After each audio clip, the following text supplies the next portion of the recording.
어, 자, 이어서 시작하도록 하겠습니다. 제가 그 관광객에 대한 여러 가지 그 관점을 이야기하는 데 있어서 관광객을 뭐 이방인적인 관점에서 앞에서 이야기를 했었죠. 뭐 어린아이도 등장하고 그랬을 때. 자, 그리고 두 번째 했었던 것 중에 하나가 포스트 모던적인 시각에서의 뭐 관광에 대한 이야기가 있었는데 그것에 대한 거를 가지고 조금 더 좀 깊이 얘기해 보도록 할게요.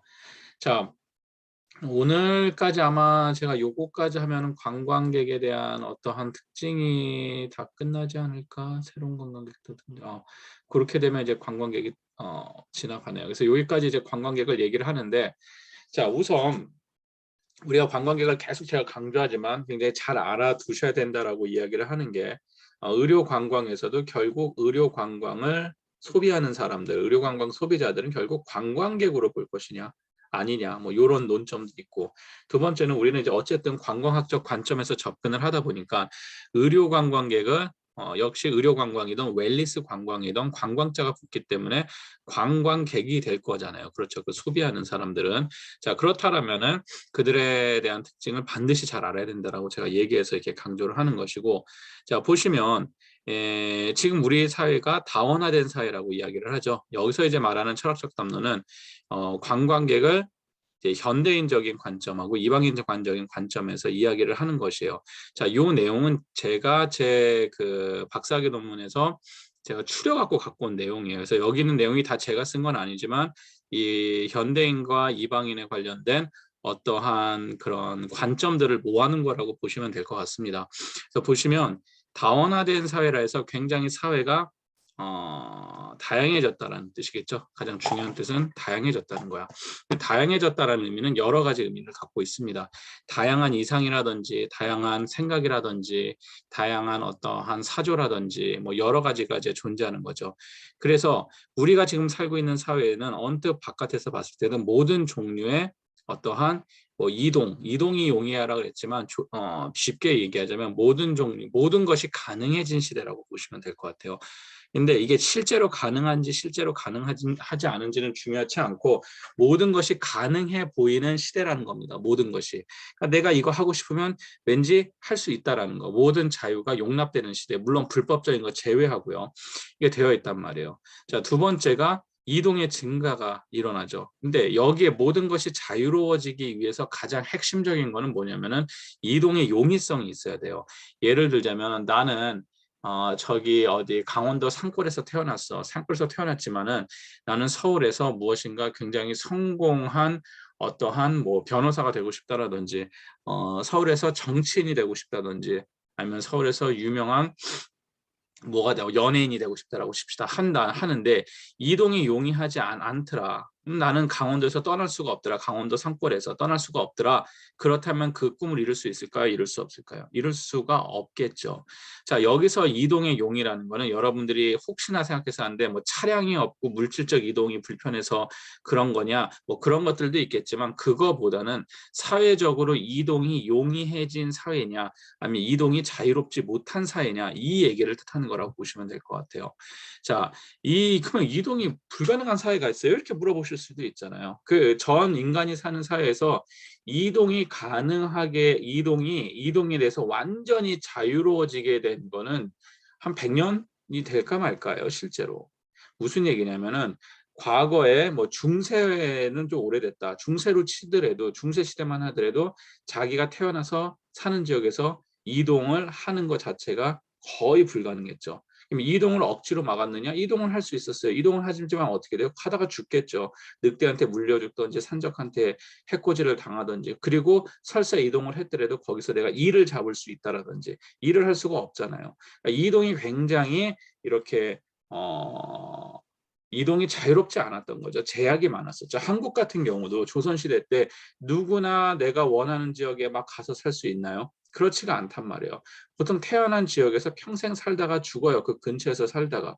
그게 인간의 약간 숙명처럼 살았단 말이에요. 그게 얼마 되지 않았어요. 그 사회 자체가. 내 지역을 마음대로 떠나갖고 법에서 가지 말라고 막지 않더라도 사회문화적으로 가봤자 내가 어떻게 할 수 있는 게 없기 때문에 쉽지 않았다라는 거야. 그런데 현대사회는 이동이 굉장히 많이 증가를 했고 이동이 많이 증가를 하면서 모든 다양한 이동, 여러 가지 목적성에 관련된 이동 이러면서 굉장히 사회가 다양해지기 시작했다는 거예요. 이거의 근원적인 거는 이동에 있다라고 보시면 될 것 같아요. 이동이 증가하다 보니까 어떠한 또 현상이 나타나면 사회의 구체성이 이제 잃어버리게 되는 거죠. 사회의 구체성이라는 거. 과거에 농민들이 내가 태어나서 우리 동네는 농사만 짓는 지역이야. 그러면 난 농민으로 사는 거예요. 그러면 그 사회의 구체적인 성향은 농촌 사회고 거기에 구성원들은 주로 농부들로 구성되어 있어. 반면에 해안가에 태어났다. 그러면은 이 사회는 어촌으로 구성되어 있는 거예요. 반면에 산촌에서 태어났다 그러면 산촌으로 구성되어 있고 이런 식으로 사회가 무엇인가 구체화되어 있다는 거예요. 혹은 사회에서 꼭 농어촌이 아니더라도 그 사회에서 만약에 어떠한 소가 많이 나와서 소를 방목해서 키우고 그 소를 잡아서 무엇인가 그 소 가죽으로 공예를 했다. 그러면 그 공예 산업이 그 사회의 구체성을 띠고 있는 것이겠죠. 그래서 이동이 활발하게 증가되기 전에 인간의 사회는 각각의 동네나 각각의 도시별로 어떠한 구체적인 모습이나 구체적인 성향을 띠고 있었다라는 거예요. 그거는 아시아나 유럽이나 마찬가지겠죠. 그래서 유럽 보면은 과거에 뭐 유리 공예를 하던 마을, 가죽 공예를 하던 마을, 아니면은 뭐 농축산을 하던 마을, 뭐 이런 식으로 되죠. 우리도 마찬가지였단 말이에요. 자, 이렇게 되어 있었어요. 그래서 사회가 이동이 용이하지 않은 사회에서는 굉장히 무엇인가 구체화되어 있는 사회적인 모습을 띠고 있었다는 거죠. 그런데 이것이 추상화 과정이라는 것으로 변해간다는 거예요. 이동이 아주 증가를 해요. 그래서 세상에서 내가 만약에 우리 아버지가 목수여서 나는 목수로서 살아야 될 어떠한 구체적인 삶이 정해져 있었는데 과거에는 나는 목수로 죽어도 살기 싫어. 나는 무엇인가 연예인으로 살고 싶어. 그러면서 뭐가 되냐? 내가 우리 동네를 떠나서 그러한 행동을 해도 살 수 있는 그런 사회로 변했다라는 거죠. 그게 가능하냐 가능하지 않느냐가 굉장히 중요해요. 그래서 떠나서 옛날에 이제 막 서울로 상경을 해서 뭘 하고 그랬었잖아요. 1960년도 이럴 때. 그런 게 가능한 사회가 되어 갔다라는 거예요. 갔다라는데 이제 이 과정에서 어떠한 현상이 일어나냐 그러면은 이 과정에서 나타나는 것 중에 하나가 이제 살아있는 것이 아니라 마주한 대상을 하는 그런 추상화 과정이 일어난다고 합니다. 그 이야기가 무엇이냐면은 자, 우리 여러분도 혹시 제주 출신인지 모르겠는데 제가 제주에 잠깐 있었었는데 제주에서 보통 제주 사람들이 이러더라고요. 제주에서는 서로 다 아는 사람들이 많대요. 거기 사람들 얘기 들어보니까. 그러면서 무엇인가 잘못을 하고 그러면은 네 집 자식인지 이런 게 잘 티가 난다라고 그러더라고요. 그거는 아마도 제주뿐만 아니라 좀 작은 소사이어티로 갈수록 그러한 현상들이 많아질 거란 말이에요. 그러면 어떻게 해야 돼요? 내가 무엇인가 실수를 한다든지 어떠한 패륜적 행동을 쉽게 할 수가 없단 말이에요. 우리 다 얽혀져 있기 때문에.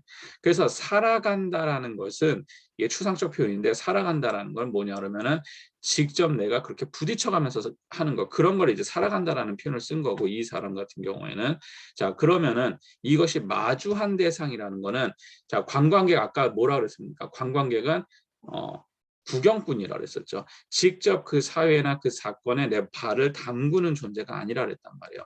살아간다는 거는 직접 발을 담그는 존재라는 것을 뜻해요. 예. 쉽게 더 쉬운 예를 들을게요. 여러분 이야기를 할 때 직접 얼굴을 보면서 이야기를 하는 게 편할까? 아니면 카톡으로 하는 게 편할까? 어떤 사람하고 친하지 않은 사람하고 카톡이 보통 편하거든요. 친하지 않은 사람하고 어색하잖아. 예, 계속 보면서 그게 뭐예요? 살아가는 거예요. 왜 같이 있으면 어색할까요? 카톡은 상관없는데 카톡은 내가 필요한 목적성만 딱 전달하면 되고 그 이외에 감정적인 교류를 끊어버린다는 거예요. 반면에 살아간다라는 건 그 사람의 눈빛, 그 사람이 호흡하는 거, 그 사람의 행동 이런 것들이 다 나한테 들어와요. 그게 피곤하고 친하면 상관없어요. 내가 모르든지 별로 친하지 않은 사람들은 불편하다라는 거야. 근데 그게 실제로 뭐다? 살아가는 모습이라는 거죠. 그런데 그것이 세상이 이렇게 다원화되면서 어떻게 되냐? 마주한 대상으로 변한다. 과거에는 이 사람 한 사람한테 대하는 것이라든지 사회에서 내가 하는 행동 하나하나가 살아가는 살아가는 것이라고 표현하는 이러한 행동이었다면은 이 사회가 다원화되면서 나하고 관계없다라는 거예요. 대부분의 사람은. 그러면서 마주한 대상, 쉽게 하면 내가 직접 발을 담그는 게 아니라 관찰하는 대상으로 변했다라는 거죠. 이거는 아마 대부분 사람들인데 저도 제 집에 산 지가 이 아파트에 내가 언제였지? 내가 산 2012년. 제가 2012년부터 동일한 집에서 살고 있거든요. 그 2012년부터 동일한 집에서 살고 있는데 이 곳에서 제 옆집하고 이야기를 한 적이 거의 없어요. 예. 솔직히 말하면은 누가 사는지는 알아요. 오래 살았으니까. 그런데 이제 뭐 또 한쪽 집은 이제 저보다 오래 산 집이니까 아는데 한쪽 집 뭐 같은 경우에는 뭐 이런 거 있잖아요.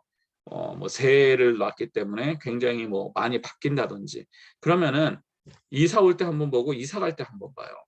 그러니까 뭐죠? 분명히 옆에서 살아가고 있지만 같이 살아가는 게 아닌 거죠. 그러니까 마주하는 대상이야. 그러니까 여기서 중요한 내용은 뭐냐 그러면은 사람들이 현대화되면서 어떠한 현상이 일어나면은 무엇인가를 사람이 과거처럼 구차되어 있는 사회에서 부딪혀가면서 그렇게 살아가는 것이 아니라 쉽게 해서 그냥 마주보고만 그러니까 관찰만 하는 그러한 대상으로 변해간다. 라는 것을 뜻하겠죠. 자, 그러면서 또 어떠한 현상이 나냐면은 선택과 자유가 아주 많아졌어요. 그래서 건너뛰기나 무시하기가 가능했죠. 쉽게 해서 내가 옆집 사람이 아저씨가 마음에 안 들어. 마음에 안 들면 어떻게 돼? 무시하고 넘어가면 돼. 나보다 한참 나이가 많지만 그렇다고 이게 만약에 내가 과거에 구체화되어 있는 사회에서는 그렇게 하면 싸가지 없다고 욕먹겠죠. 이런 싸가지 없는 놈의 새끼 이러면서 어린 놈이 뭐 인사도 안 하고 말이야 어른한테 이렇게 얘기할 거란 말이에요. 근데 지금 현대 사회는 어때요? 건너뛰기나 무시하기가 가능한 사회가 됐다는 거야. 사회보다는 개인의 의지가 훨씬 중요해졌어요. 과거에 사회가 구체성을 가지고 있었던 때는 내 행동 자체가 사회에 영향을 미치고 이러기 때문에 사회가 개인보다 훨씬 더 사회의 의지가 강했다면은 현대 사회는 개인의 의지가 강해졌다는 거죠. 그리고 개인이 할 수 없는 것도 개인의 의지로 치부하는 결과도 나타나기도 하고요. 실제. 자, 그래서 어쨌든 건너뛰고 무시할 수 있고 개인의 의지가 굉장히 강해졌다는 거야. 과거에는 그렇게 아주 없었다는 것이. 자, 이게 현대인의 어떠한 특징이죠. 예, 좋고 나쁜 게 아니라 하나의 현상이라고 보시면 될 것 같아요. 그래서 현대인을 뭐라고 표현하냐면은 버거나 뭐 이런 사람들은 유명한 옛날 사회학자들인데 숙명을 모토로 하는 과거 전통인가 분명히 차별이 된다. 과거에는 그 지역에서 태어났으면 그렇게 살아야 되는 숙명이 있잖아요. 그렇게 살았다면은 지금 현대인들은 그렇지 않더라. 그리고 무한한 가변성이 있다. 그러다 보니까 뭐든지 가능하더라. 무엇든지 가능할 수 있다. 나는 뭐 내가 연예인이 되고 싶으면 연예인이 될 수 있고 그 꿈을 키울 수가 있고 무엇이 되고 싶으면 무엇이 될 수 있고 되는 게 중요한 게 아닙니다. 될 수 있다라는 어떠한 판타지가 될 수도 있겠지만 그러한 가능성이 주어지는 사회라는 거예요. 그래서 무한히 변신할 수가 있어요. 그러다 보니까 뭐가 돼요? 현기증이 나는 가능성이라는 표현을 써요. 가능성이 있는데 이 가능성이 100% 가능한 가능성이 아니라는 거예요. 신기루 같은 가능성이라는 거죠. 쉽게 얘기하면. 그러다 보니까 어떻다? 현기증 난다. 어지럽다라는 거예요. 이런 거를 가능성 인간이라는 표현을 써요. 버거 같은 경우에는. 자, 쉽게 얘기하면은 여러분들이 자, 과거에 이런 거예요. 점점 세상은 그러면 이게 한 번에 변하고 계속 그냥 어떠한 이 이동이 자유로워지면서 한순간에 변하고 끝이냐 그게 아니에요. 계속 이게 심해지는 거죠, 사회가. 자, 무슨 얘기냐?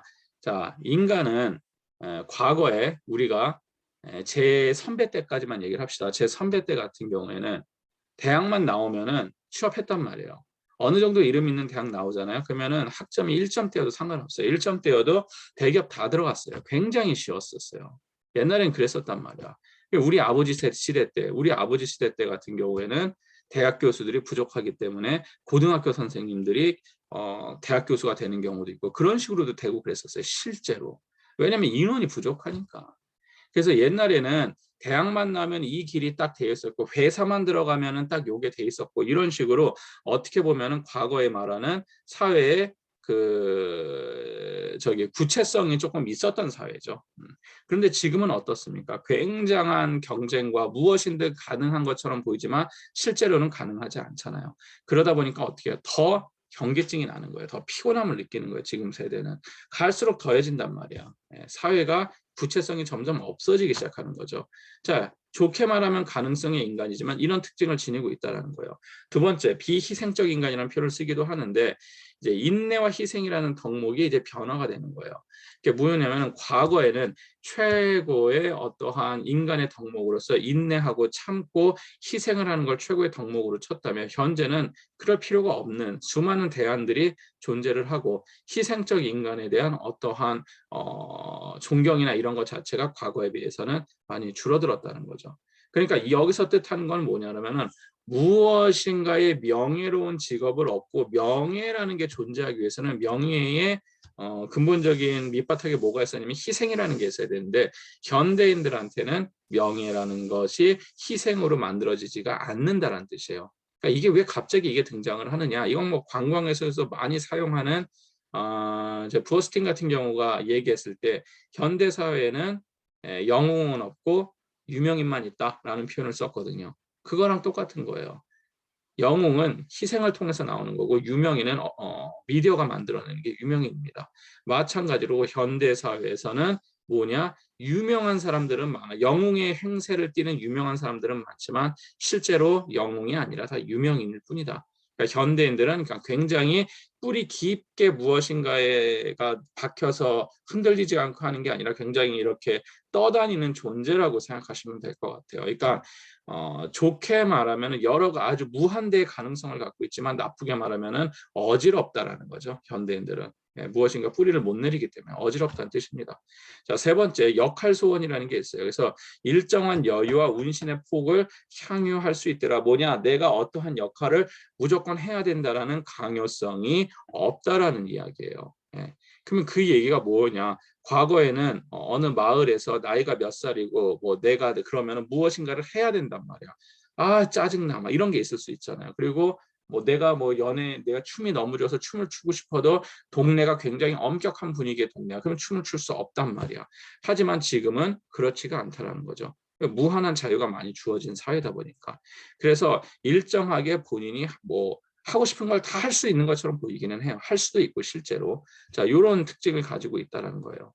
자, 그리고 중요한 것 중에 하나가 무채색의 인간이 진메리 얘기했는데 무채색의 인간이라 해서 역할로 입혀진 색이 없는 인간이라는 거예요. 무슨 얘기냐? 현대인들은 보통 자기를 소개할 때 어떻게 합니까? 명함을 준다든지 자기를 소개할 때 명함에 무슨 내용이 써 있어요? 명함에 보통 나는 어떠한 어디서 일하는 직책이라든지 내가 무슨 일을 한다라든지 뭐 내 핸드폰 번호 이런 게 써 있어요. 뭐야? 역할에 대해서만 써 있어요. 예를 들어서 내가 국물 떡볶이를 좋아하고 내가 뭐 잠수를 좋아하고 이러한 구체적인 인간적 특성 그리고 내가 뭐 다혈질이라든지 아니면은 나는 뭐 마음이 여려요. 생긴 거에 비해서 마음이 여려요. 뭐 이런다라든지 이러한 구체적인 인간적 특징은 요새는 중요치가 않죠. 그런 얘기 하지 않잖아요. 여러분들이 만약에 나중에 뭐 지금은 젊으니까 사회에 나가고 그러면은 보통 사람들을 대할 때 뭐로 대해요? 역할로 대한단 말이에요. 어디 어디 과장입니다. 어디 어디 교수입니다. 어디 어디 뭐 부장입니다. 무슨 뭐 대리입니다. 역할이죠. 그 역할을 가지고 그 사람은 어떻게 판단을 합니까? 업무로서 판단을 할 수밖에 없는 것이지. 그래서 인간의 색깔이 무채색이라는 거예요. 그러다 보니까 무엇인가 사람이 여러분들이 만약에 나중에 미팅을 나갔어요. 나이가 들어서 나갔는데 어떤 남자가 저는요 연봉이 얼마고요. 무슨 회사를 다니고요. 굉장히 역할로 입혀진 색깔의 인간이야. 회색빛으로 보여. 매력이 없어. 그런데 나갔더니만 자기는 무슨 구체적으로 새벽에 러닝을 하면서 옆에 핀 들꽃을 보고 그것을 사진 찍는 것을 좋아하고 굉장히 독특해 보인단 말이에요. 왜요? 무채색 도시에서 색깔이 있어 보이는 것이거든. 자, 이런 게 이제 무채색 인간이에요. 그래서 현대인들은 무엇인가 사람이 인간성 본연에 관련된 얘기보다는 어떠한 역할로 입혀진 색이 없는 인간, 회색빛 인간이라는 표현을 씁니다. 자, 뭐 이런 식으로 표현을 하기도 하고, 또 하나 중요한 게 전통적 사회에서 현대 사회가 되면서 익명성으로 도피를 했다 그래요. 그러니까 인터넷에서 여러 가지 문제가 발생하는 게 뭡니까? 익명성이죠. 예, 숨어서 한단 말이에요. 숨어서. 그러니까 내가 내 이름을 걸고를 하질 않아요. 숨어서 할 수 있는 일이 너무 많은 거야. 그러니까 내가 책임을 지지 않는 자, 이게 다 연결돼 있어요. 그러니까 희생이라는 거, 책임 이런 게 다 없어지고 그냥 수박과 탈기식으로 표면적인 거, 예, 슈퍼피셜한 그러한 것들이 주로 많이 나타나는 거죠. 그래서 이것을 다 핵심으로 묶으면 뭐가 되냐면은 사회의 추상화로 인해서 정박이 어렵다. 한 곳에 딱 뿌리 내리기가 어렵다는 거예요. 과거에는 그게 고통스럽고 별거, 그러니까 과거가 좋다는 뜻이 절대 아닙니다. 과거의 사회는 무엇인가 어떠한 하나의 사회의 뿌리를 받고선 거기서 벗어나지 못하는 게 하나의 한계점이고 힘든 거였다면은 현대인들한테는 사회가 추상화가 되면서 무엇인가 구체적인 게 없어. 그러다 보니까 사람들이 떠돈다는 거예요. 이렇게 뿌리를 못 내린다는 거야. 정박을 할 수가 없어. 그러면서 정박을 못하니까 뭡니까? 뭐 항상 떠다니는 느낌이죠. 항상 떠다니는 그러한 느낌이 든다. 예. 그래서 내가 누구지? 뭐 이런 생각을 한다라는 거죠. 역할이 뭐지? 역할이라는 얘기는 전통적 사회에서 갖고 있는 의미거든요. 근데 현대인들한테는 역할로 입혀졌지만 실제로 그 사람이 구체적인 역할은 잘 모르겠다라는 거야. 자, 이렇게 되어 있다라는 겁니다. 뭐 그게 나가 뭔 상관이야. 그러면은 현대인을 이방인으로 조금 더 연결해서 얘기를 하도록 할게요. 요거는 제 얘기예요. 제 주장입니다. 자, 관광적으로 이제 연결하기를 시키기 위해서 제가 현대인을 이방인적인 개념으로 설명을 했는데 본래성, 진정성을 추구해요. 제가 얘기했었듯이 오센티시리죠. 제 오센티시리, 자유를 추구하고 뭐 진실을 추구한다. 자, 이렇게 합니다. 자, 무슨 얘기냐? 현대인들 지금까지 제가 뭐라고 얘기했어요? 무엇인가에 뿌리를 못 내렸다 그랬었죠. 뿌리를 못 내려갖고 이렇게 붕붕 둥둥 떠다니는 존재라 했어요. 그런 떠다니는 존재한테는 어떠한 갈증이 있냐 그러면은 뿌리를 내리고 싶은 것에 대한 갈증이 있습니다. 그 뿌리를 내리고 싶다라는 거는 본래성이라는 거예요. 본래성, 진정성을 추구하는 갈증이 있다라는 거예요. 왜냐? 뿌리를 내리지 못하니까 항상 모든 게 가짜 같아. 모든 게 고유한 것 같지가 않아. 이렇게 된단 말이야. 너무 추상적이라고 앞에 얘기했잖아. 추상적이니까 구체적인 거를 원하게 돼요, 인간은. 그러다 보니까 사회는 이 비본래성으로 충만해 있는 것 같아. 본질적인 게 가득 차 있지 않고 비본래성이 많아. 오센티시리하지 않단 말이야. 사회세계 밖에 사는 자는 본래성을 추구하게 되는 경향이 나타난다. 무슨 얘기냐? 그러다 보니까 내가 정주하는 이 붕붕 떠다니는 정박하지 못한 세상을 밖에 서갖고 이방인적인 눈으로 바라보게 되면은 내 사회는 비본래성으로 충만한 것이고 밖에서든 그 세계 밖에 서는 자는 본래성을 추구할 수밖에 없겠죠. 왜냐하면 내가 살고 있는 이 땅 자체가 무엇인가 뿌리를 못 내린 땅이야. 그러니까 내가 이방인이 돼서 이 땅을 떠나서 나는 무엇인가 뿌리를 내리고 싶은 그러한 욕구가 있다라는 거예요. 내리고 내리는 건 중요치 않아요. 그냥 그러한 욕구가 있다라는 겁니다. 자, 욕구가 있다 보니까 여기서 잘려버리지. 욕구가 있다 보니까 무엇으로 이제 결론을 내냐면은 관광객들은 무엇이 되느냐? 내 본질을 떠나지만 남들이 사는 정주지를 훑어보는 거죠. 훑어보면서 거기서 내가 무엇인가 본래성을 추구하는 거. 그러니까 되게 묘한 거예요. 자, 쉽게 생각하면 뭐냐 그러면은 관광객들은 내가 살고 있는 땅에서 내 현실에서 현대인들이 갖고 있는 특징 중에 하나가 어떠한 그 뿌리 내리지 못한 현실이 있다 그러죠. 항상 떠다닌다 그랬죠. 그러다 보니까 무엇인가 뿌리를 못 내리니까 여기서 어지럽단 말이야. 그래서 여행을 떠나면 근데 또 반대로 어떤 행위를 합니까? 현지인들이 가는 음식점, 현지인들이 하는 행위, 현지인들처럼이란 말이에요. 현지인들처럼. 그 얘기는 뭐예요? 현지인이라는 것 자체가 무엇인가 반대로 뿌리를 내린 사람이라고 또 착각을 하는 거야. 그 현지인들도 그렇지 못한 사람이거든요. 나 같은 사람이야. 하지만 내가 내 현실을 떠나면은 남의 정주지를 보면서 그들의 정주지에서 내가 들어감으로써 무엇인가 안전함을 느끼는 어떤 감정을 느낀다든지, 그러면서 그런 데서 남들이 하는 행동을, 그 현지인들이 하는 행동을 내가 하면은 본질적인 거, 오센티시티, 진정성, 고유성을 내가 경험한다라고 생각을 하는, 어떠한 보면 착각이죠. 슬픈 착각이지만 그러한 행위를 반복적으로 한다는 거예요. 그러다 보니까 관광객이 갖고 있는 특징이 시간이 지날수록 뭡니까? 현지인들이 추천하는, 현지인들이 가는, 현지인들이 즐기는, 현지인들화 되고 싶은 거예요. 관광객 같은 행동을 하기가 싫고 현지인들처럼 되는 거예요. 그렇다고 그들이 이민을 가서 거기에 완전히 눌러 앉는 게 아니죠. 다시 내 땅으로 돌아가지만 거기 가 있는 동안만큼은 그러한 본래성을 추구하고 싶어하는 그런 경향이 있더라. 그래서 현대인들이 그러다 보니까 이런 이방인적인 성향이 있다. 그런데 그 이방인적인 성향 중에서도 그 현대인들이 갖고 있는 이러한 것을 벗어나기 위해서 그런 행위를 한다라고 설명을 하는 것이에요. 자, 그래서 뭐 그런 식으로 조금 뭐 제가 아주 짤막하게 이야기하긴 했지만 이러한 것으로 현대인들에 관련 어떠한 이방인이라든지 뭐 이런 거를 조금 한번 여러분들이 되새겨 주시면 좋을 것 같고, 그 다음에 이제 마지막으로 관광객이, 이건 좀 쉬운 얘기예요. 이제 새로운 관광객, 그래서 관광객이 어떠한 행태 자체를 앞에 거는 굉장히 좀 철학적 사조로서 풀어냈다면 이건 어떠한 현상적인 걸로 그냥 아주 쉬운 거예요. 이렇게 얘기를 하면은 관광객이 지금은 훨씬 더 책임 있는 관광을 하려는 사람들이 늘어나고 있더라. 뭐 생태 관광이라든지 환경에 대한 관심과 비용이 증가한다라든지, 그리고 딱 만들어져 있지 않은, 정형화되어 있지 않은 관광이라든지 이런 걸 하고 싶어 한다. 핵심 개념은 뭐냐면은 요즘 새롭게 등장하는 관광객은 환경이나 문화나 이런 데 있어 갖고 훨씬 더 책임감 있는 행위를 하고 싶어 하는 관광객들이 늘어나고 있다라고 보시면 될 것 같습니다. 근데 이런 것이 이제 도덕적 의식을 겸비한 관광객, 쉽게 해서 관광객의 수준이 높아진다라는 거죠. 사회적으로 보면은.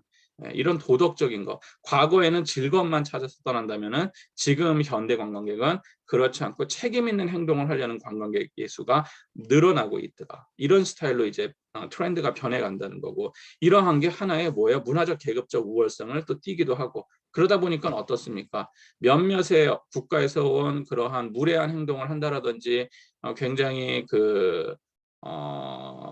이제 매너 없는 행동을 하는 그런 관광객들을 보면 뭐라 그래요? 아, 쟤네들은 왜 저러니? 왜 이렇게 무식하게 저런 행동을 하니? 이거 자체가 뭐예요? 문화적 계급적 우월성을 가지고 있는 거거든요. 그러니까 왜 와갖고 저렇게 시끄럽게 떠들고 이렇게 지저분하게 쓰고 왜 그러지? 라고 하는 것, 이거 자체가 문화 계급적 우월성이에요. 무슨 얘기냐면은 관광객이 시간이 지날수록 그런 식으로 진화를 하고, 그 진화의 이면에는 어떠한 문화 계급적 우월성을 또 내포하고 있다는 거예요. 과거에 서구 관광객들이, 아시아 관광객들이 가져오는 어떤 음식을 뭐 먹는다든지 그러면 냄새 나는 걸 왜 먹어? 지네들 것도 냄새 난단 말이야. 하지만 뭐예요? 문화 계급적 우월성이에요. 하지만 중요한 거는 뭐냐 그러면은 이러한 문화 계급적 우월성이 기반이 돼서 훨씬 더 책임 있는 관광을 하려는 관광객들이 늘어나고 있다. 이건 하나의 팩트입니다. 그러니까 그렇게 여러분들이 이해하시면 될 것 같아요. 자, 그래서 오늘 제가 그 관광객에 관련된 내용들로 조금 짤막하게 요약을 했지만 그 수업을 촬영으로 했고, 다음 시간에는 다시 실제 그 실시간으로 비대면이지만 실시간으로 진행을 하도록 하겠습니다. 그래서 여러분들이 여기가 의료관광, 웰니스 관광이지만 그거의 또 핵심 중에 하나가 관광객이다 보니까 그 관광객에 대해서 한번 여러분들이 잘 한번 좀 탐구하고 고민하는 시간이 됐으면 좋겠습니다. 자, 그러면 오늘 수업은 여기까지 하고 다음 주에 비대면으로, 원래 우리 2시 반 수업이죠. 그때 보도록 하겠습니다. 자, 수고하셨고 오늘은 여기서 마치도록 하겠습니다.